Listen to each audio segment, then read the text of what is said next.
Now to sports and all the talk surrounding NIL. Colleges across the country are reacting to the recent decision on how to compensate student athletes.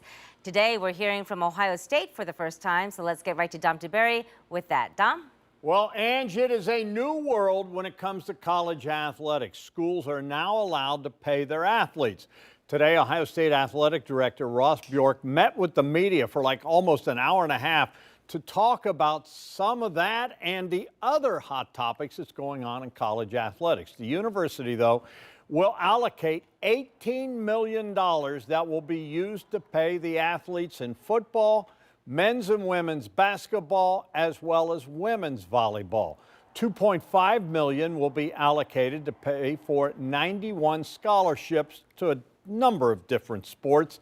The university, though, through the newly founded Buckeye Sports Group, will then help athletes secure third-party NIL deals. And as much as there's all these big changes, the core principles are staying the same.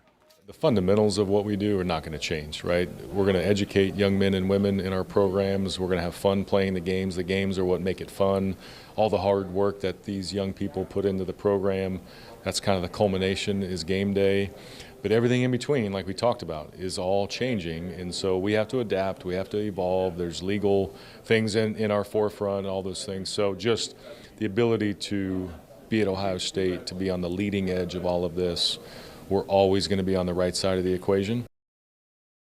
This gentleman next to me, always on the right side of the equation, talking about Buckeye great Tyvis Powell, the MVP, ladies and gentlemen, of the 2014 national title game. You hear him on 97.1 The Fan in morning time now, right? Yes. All right, let me ask you. Get up early.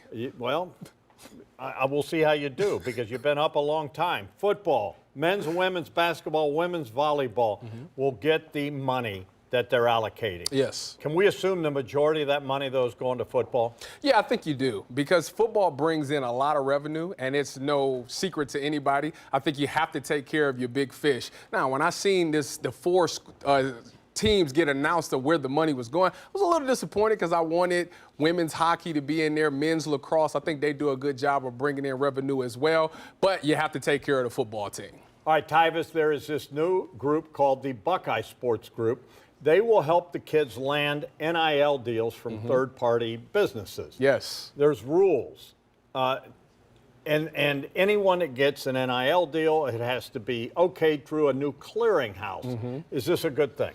I think no, because I think that the clearinghouse states that if any deal that's over $600, that's when it has to be cleared. And I don't like the fact that you're going to put a limit on what a kid can get. You know, if a business wants to offer a kid $1 million or somebody wants to give a kid $1 million, we shouldn't stop that. However, I think that if you do stop it, I think now you're opening yourself up for some legal action because people will make the argument that you're shorting them on their name, image, and likeness. But I mean, we can agree that it was kind of the Wild West. It was, and I still think that there will be ways around it. You know, these rules haven't came into effect yet. We was talking to Heather Dennis from ESPN, and she was saying, well, what's stopping somebody from Venmoing somebody $1 million?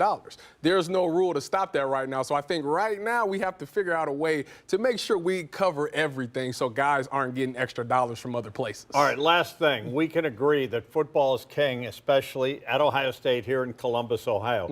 Going forward, do you see football, the big schools in the Big Ten, the big schools in the SEC, maybe breaking away from all this and doing their own thing? I think that probably would be best. I mean, think about how these conferences feel. Other teams are being affected by football conferences. You know, you got teams that's traveling for volleyball during the week, basketball, and all of these things. But if football was their own entity and all these other sports were able to continue to play their regional matchups, there wouldn't be a problem when it comes to travel. So I think it would be best for football to start their own thing. Plus, everybody wants to see the Big Ten and the SEC go at it every single year. I think it'll be good for college football, Dow. All right, you can watch my entire interview with Ross Bjork right now on 10 TV Plus. Just download 10 TV Plus. It is free, and you can watch away.